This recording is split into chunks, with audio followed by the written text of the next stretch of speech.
Ana Teresa. E eu sou a Ariane. Nós somos estudantes da Escola Celina Sá Moraes. E esse é o nosso podcast Estrelas de Celina. Hoje, 27 de setembro de 2024, é sexta-feira e estamos dando início ao nosso quarto episódio. Hoje teremos uma conversa com a Emily Duarte, formada em Direito e atualmente atuando como defensora pública no município de Brumado, na Bahia. Seja bem-vinda, Emily. Desde já gostaria de agradecer pela sua participação, atenção e disponibilidade. Emily, você poderia nos contar um pouco sobre sua formação e quem você é, além do seu trabalho? Oi, bom dia, meninas. Bom dia a todos. Primeiro, obrigada pelo convite. É muito importante a gente debater sobre o tema.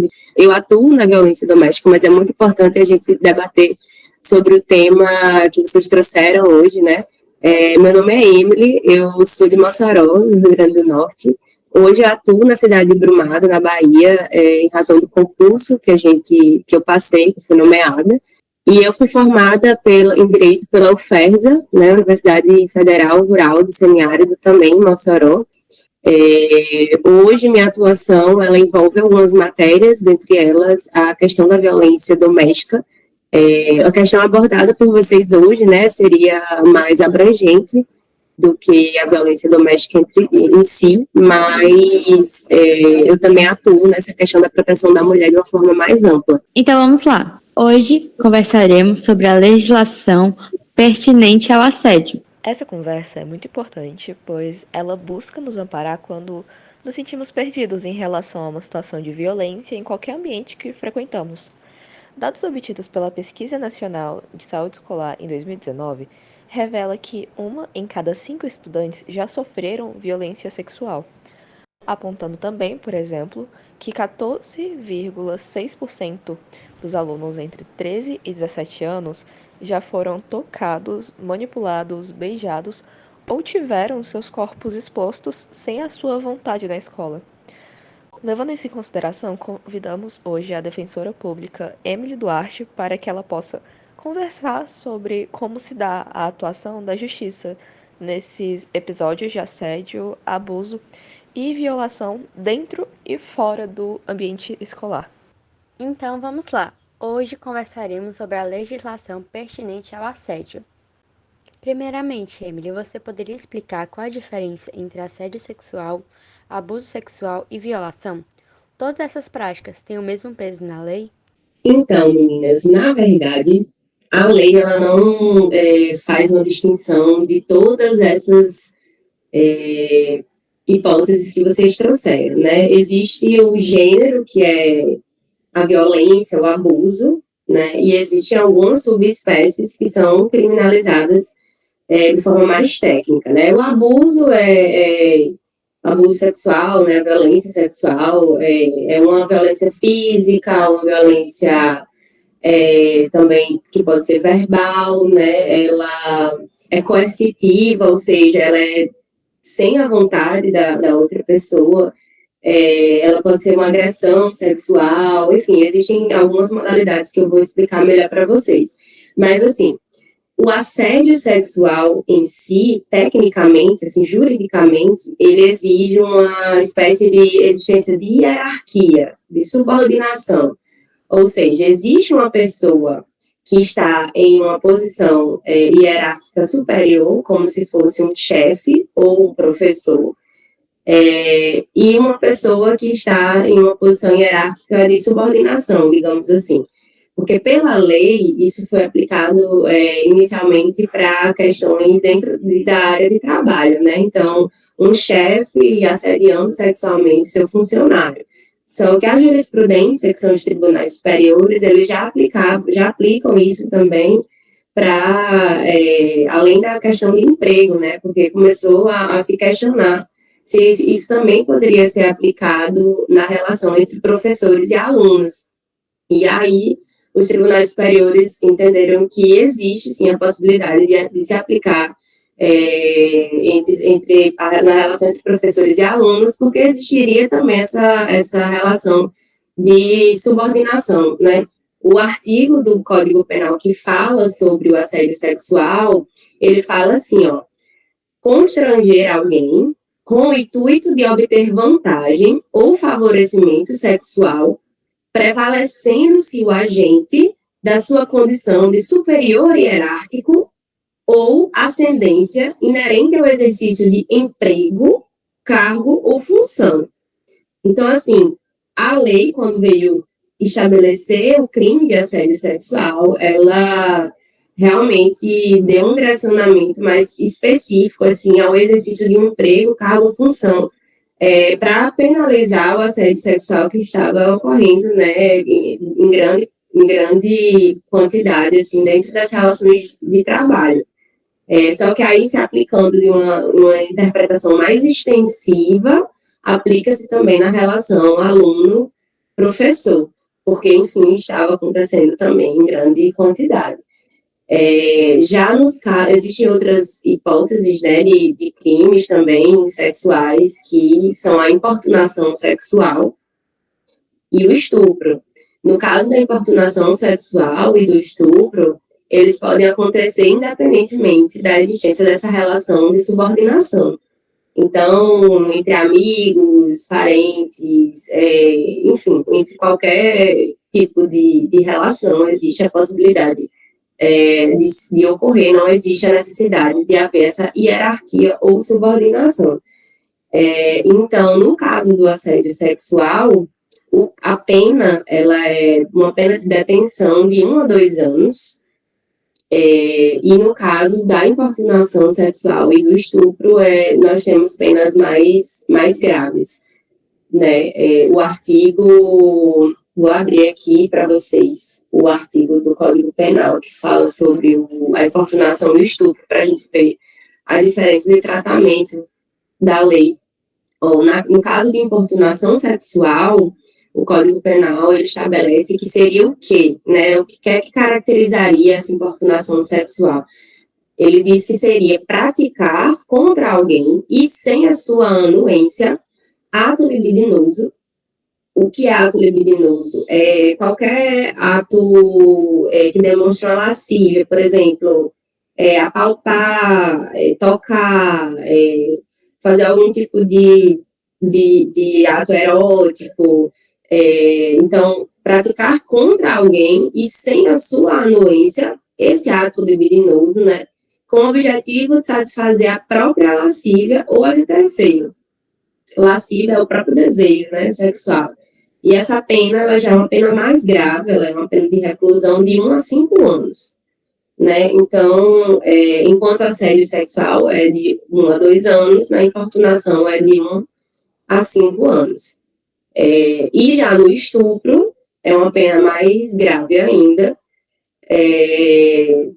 que inclusive, se houver uma situação de um menor de 14 anos envolvido, a pena é ainda mais grave, né? É um crime considerado hediondo. No caso de estupro de vulnerável, a lei configura, assim, ela estabelece que caracteriza estupro de vulnerável ter conjunção carnal. Conjunção carnal seria o toque físico especificamente, ou praticar outro ato libidinoso, como eu falei, o toque, alguma coisa que não haja o consentimento, com menor de 14 anos. Então, a pena já é uma pena muito mais alta comparada com os outros crimes que eu citei. Já é uma pena de 8 a 15 anos, então ela é bem superior mesmo. E aí o Código Penal, ele traz essa pena mais grave para o estupro, que inclusive o estupro ele não depende apenas de penetração. Acho que às vezes existe essa dúvida, né, entre as pessoas, mas não houve penetração, então não é estupro. Não é bem assim. O estupro não é caracterizado apenas com a existência de penetração. Se envolver, sobretudo, um menor de 14 anos, qualquer ato libidinoso, qualquer ato libidinoso que envolva esse menor de 14, ele já vai caracterizar estupro. Então, um beijo, um toque nas partes íntimas, qualquer ato, assim, ele já vai configurar o estupro. De acordo com a lei, em uma situação de assédio sexual, quem podemos procurar? Então, meninas, assim, os crimes sexuais, eles... Na lei, ela diferencia... É porque é difícil falar, assim, entrar na parte mais técnica, assim, mas eu vou tentar falar de uma forma mais simplificada. A lei, ela diferencia os crimes entre ação penal pública condicionada e incondicionada. O que seria isso? Existem algumas ações penais em que elas exigem a representação da vítima, ou seja, exigem que a vítima ela vá até o Ministério Público, a própria vítima, né, ela teria que ir até o Ministério Público fazer essa denúncia, essa representação. Outros crimes, a lei ela não faz essa exigência. Então, qualquer pessoa que tiver conhecimento da prática desses crimes específicos, elas podem ir até o Ministério Público para fazer essa denúncia. Então, elas não exigem essa representação pessoal da vítima. Nos crimes sexuais, eles se enquadram nessa hipótese, né? Então, não exige que a própria vítima ela faça essa denúncia. Então, qualquer pessoa que tiver conhecimento da prática de algum crime sexual, ela deve ir até o Ministério Público, porque o Ministério Público ele é o titular da ação penal, ou seja, é ele quem vai fazer uma investigação junto com a polícia, né, e eles vão enviar essa denúncia, caso haja a presença de provas, eles vão enviar essa denúncia ao juiz, para o juiz fazer toda a instrução processual e o julgamento dessa pessoa denunciada, né? Então, o primeiro passo é procurar a polícia e procurar o Ministério Público, e aí a polícia e o Ministério Público, eles são as partes legítimas para fazerem essa denúncia para o judiciário, né? Mas, como eu falei, não exige a necessidade de representação da vítima. Qualquer pessoa que tiver conhecimento da prática de um crime de cunho sexual, ela pode fazer essa denúncia na polícia e no Ministério Público. Fora isso, só complementando, porque isso a gente está tratando da parte penal, né, da parte criminal, mas existe toda uma rede de apoio também que ela é vinculada ao município. Essa rede de apoio, ela se destina, né, ao acolhimento dessas mulheres vítimas de violência, ou violência doméstica, ou qualquer tipo de violência sexual. Profissionais da rede de saúde, né, e de assistência social também têm um papel fundamental no acolhimento dessas mulheres vítimas de violência. Existe uma lei, inclusive, que é a Lei 12.845, que é a chamada Lei do Minuto Seguinte. Ela garante essas mulheres, né, vítimas, não só mulheres, na verdade, qualquer pessoa vítima de violência, um atendimento considerado emergencial, né, um atendimento integral, multidisciplinar, nos hospitais públicos vinculados ao SUS, que aí, independente de ter algum registro de boletim de ocorrência, quando a mulher, ou enfim, a pessoa, né, chega lá, relata que foi vítima de algum tipo de violência, de cunho sexual, independente dela comprovar esse abuso, ela vai ter uma assistência médica imediata, né, urgente, para que essa lei teve o objetivo de evitar uma lesão mais grave, né, uma infecção, por exemplo, por doença sexualmente transmissível, que aquela mulher ela já vai receber de imediato um tratamento preventivo, né, se, por exemplo, tiver ocorrido um estupro, para evitar doenças sexualmente transmissíveis, né, evitar esse contágio, também encaminhar para um acompanhamento psicológico, eventualmente algum acompanhamento sexual. Então, assim, essa questão da polícia e do Ministério Público é a questão criminal, a questão penal, que ela deve ser realizada de imediato, até para que essa mulher passe por, eventualmente, uma perícia médica, né, então, para que haja a constatação ali daquele delito, caso haja caso tenha ocorrido alguma questão física, né, e aí ela já vai passar por esse perito, como se fosse um legista, E aí, fora dessa parte criminal, tem esse apoio também dentro da rede pública de saúde e dentro da rede socioassistencial. Ah, sim, bem interessante. Bom, você pode especificar um pouco mais sobre que tipo de apoio tem essas vítimas? Sim, hoje em dia existem algumas. A rede ela está mais especializada, né? Então, por exemplo, as delegacias de polícia, existem delegacias especializadas no atendimento à mulher vítima de violência, que são as DEANs ou NEANs. Também existem os centros especializados de atendimento à mulher, os CEANs, que são espaços de acolhimento, que tem atendimento psicológico, atendimento social, algumas orientações e encaminhamentos. Tem umas casas também que são chamadas casas-abrigo, são os locais que eles oferecem moradia temporária e sigilosa para mulheres vítimas de violência, isso dentro já um pouco da violência doméstica, né? Porque essas casas-abrigo, elas fazem o acolhimento tanto da mulher quanto dos filhos dessas mulheres, e elas mantêm sigilo porque às vezes a mulher está ameaçada de morte, né, pelo ex-companheiro. Aí dentro dessas casas elas oferecem atendimento psicológico, atendimento de saúde. A gente também tem os juizados, que são especializados em violência doméstica familiar ou violência contra a mulher de forma geral. Isso tudo por quê?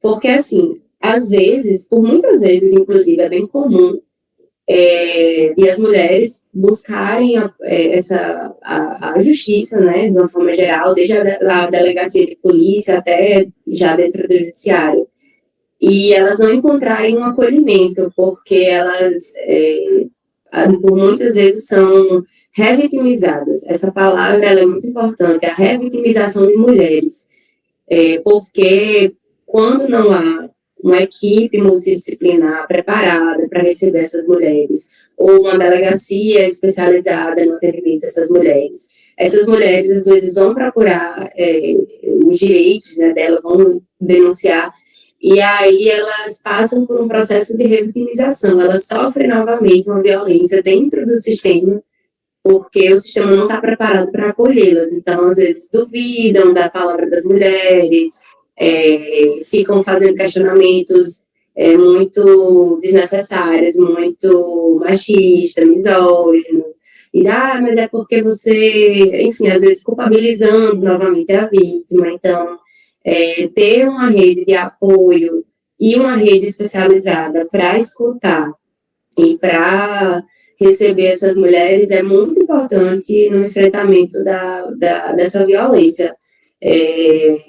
Então, não é perfeito, né? Não é perfeito, porque a gente lida com o ser humano, e o ser humano ele precisa ainda ser educado. Eu acho que a questão da prevenção ela é muito mais importante do que qualquer outra coisa, e a prevenção ela começa aqui onde a gente está, como a gente está conversando hoje, nas escolas, né? Então, é muito bom a gente conversar sobre isso, tirar dúvida, conhecer os direitos, conhecer o que é essa violência, para poder a gente ter pessoas mais conscientes do que se pode fazer, ou do que é caracterizado violência, porque às vezes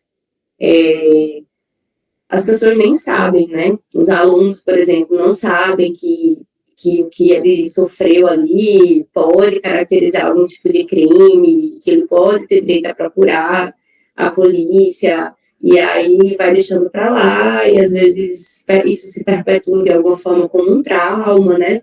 Então, é muito importante a existência desse espaço de diálogo e de conscientização para que haja a informação, né, para essas pessoas que estão em construção, assim, de pensamento, porque a prevenção realmente, tanto isso de conscientização, tanto dos alunos quanto dos professores, né, a prevenção realmente é o melhor dos remédios. Como é possível provar na justiça um caso de assédio sexual? Então, gente, é muito complicado, é complexo essa prova, né, por quê? Porque o ônus da prova é de quem alega, ou seja, quem está chegando para fazer uma denúncia de assédio sexual, de violência sexual, violência doméstica, ela tem, teoricamente, esse dever de provar, né? Só que a lei e a jurisprudência, né, o entendimento dos tribunais, eles dão uma certa valoração superior à palavra da vítima.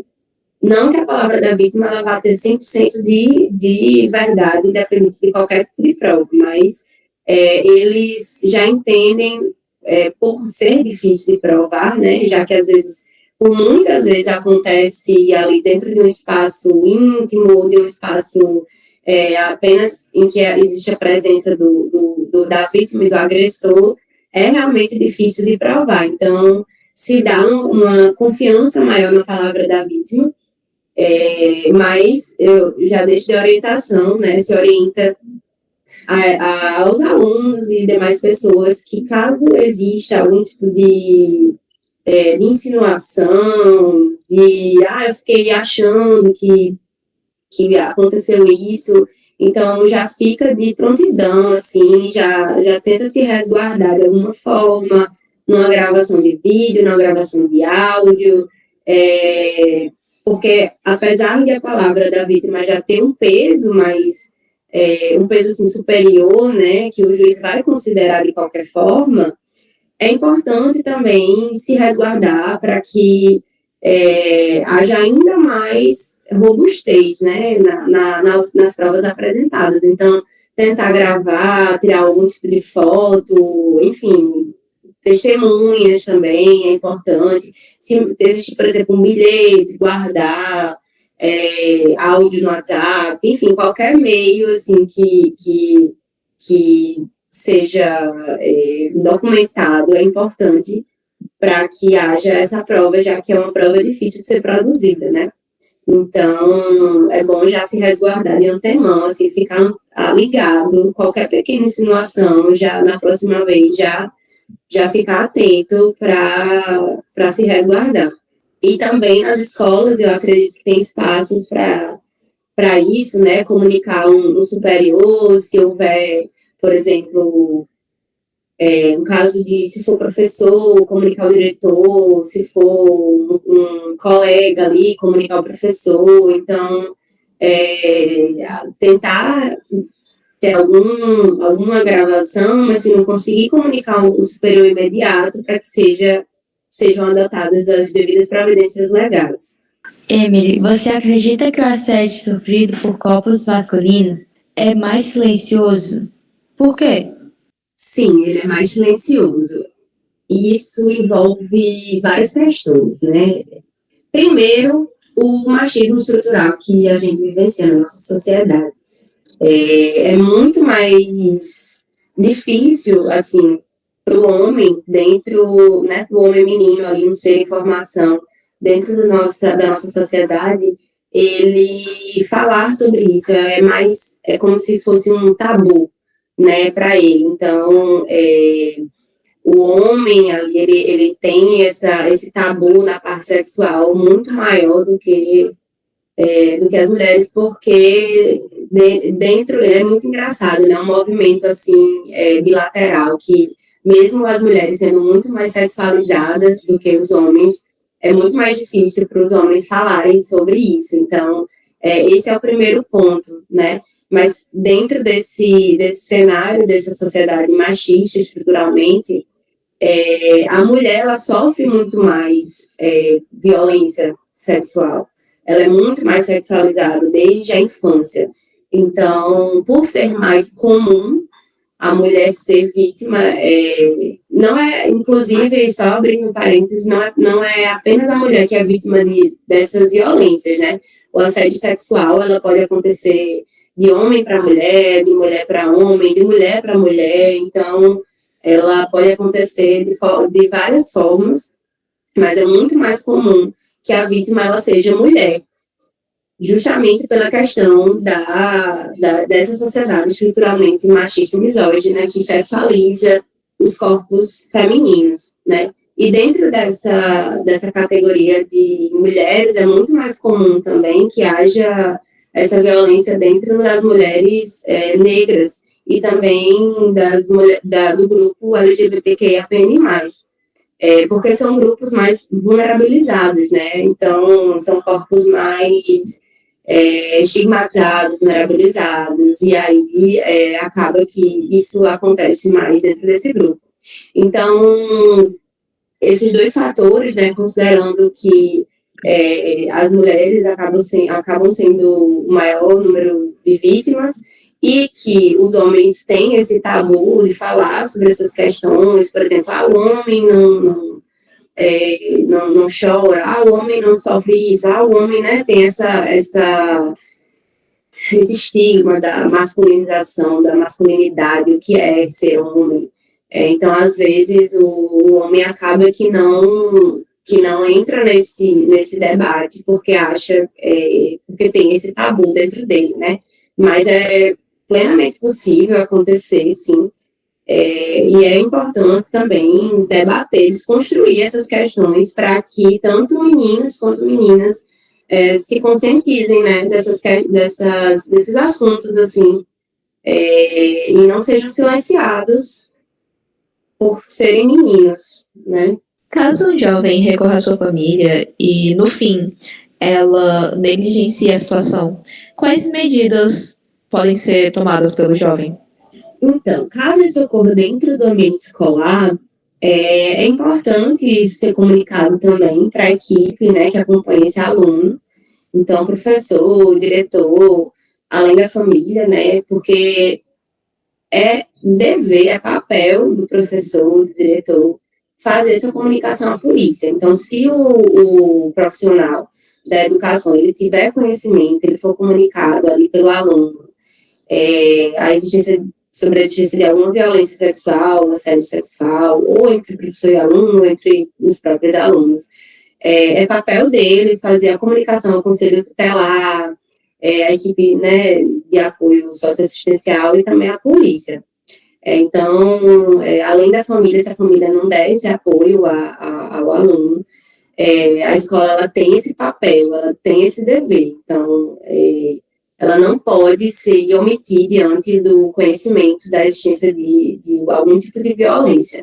Mas se ainda assim o aluno ele não se sentir apoiado, acolhido ali, ele pode procurar o conselho tutelar da cidade, se ele tiver como fazer isso, né? Pode ligar também no conselho tutelar, ligar na polícia e fazer essa denúncia. Emily, você pode falar um pouco mais a fundo qual a penalidade para o assediador? O assédio sexual, ele é apenado com uma pena de detenção de 1 a 2 anos, né? E aí, essa pena, ela vai ocorrer quando esse agente, que é o superior hierárquico, ele vai utilizar dessa condição de superior hierárquico para obter algum tipo de vantagem ou favorecimento sexual, né? Então, por exemplo, no caso aluno-professor, seria assim, para você passar de ano, para melhorar sua nota, você não quer fazer isso aqui para mim, deixar eu pegar em você, tocar em você, algum tipo de troca que ele vai usar para coagir aquela pessoa, né, que é subordinada a ele, a fazer algum tipo de favor sexual para que haja uma melhora da situação daquela pessoa, já que ele teria esse poder, né? Então, seria uma pena de detenção de 1 a 2 anos. A detenção, ela significa que o agente, né, ele não vai ser preso no regime fechado. O que seria isso? Seria, digamos, que ele não vai para prisão, assim, ficar preso no regime fechado durante todo o tempo, né? Então, ele é menos rigoroso, infelizmente, do que a pena de reclusão. É um pouco difícil de explicar, assim, tecnicamente, mas significa que ele não... É uma pena como se fosse menor potencial ofensivo, né? Então, ele não vai ficar preso, assim, num regime fechado. Ele vai ficar num semiaberto, entendeu? É mais ou menos isso. Então, a lei, ela vai deixar o regime fechado na importunação sexual e no estupro. Então, existe a possibilidade de, por exemplo, quem pratica importunação sexual e estupro já vai direto para o regime fechado, significaria ficar preso mesmo no estabelecimento prisional, né? No assédio sexual, não.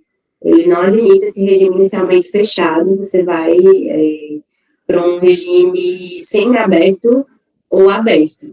Isso é bem importante. Nossa última pergunta, Emily. Sobre a exposição da vítima, como que ela funciona? A exposição em que sentido? No sentido de, por exemplo, da vítima ser exposta, né? De falar sobre quem foi e tudo mais, porque gera essa vergonha, né? Gera um constrangimento, às vezes, na vítima. Sim, entendo.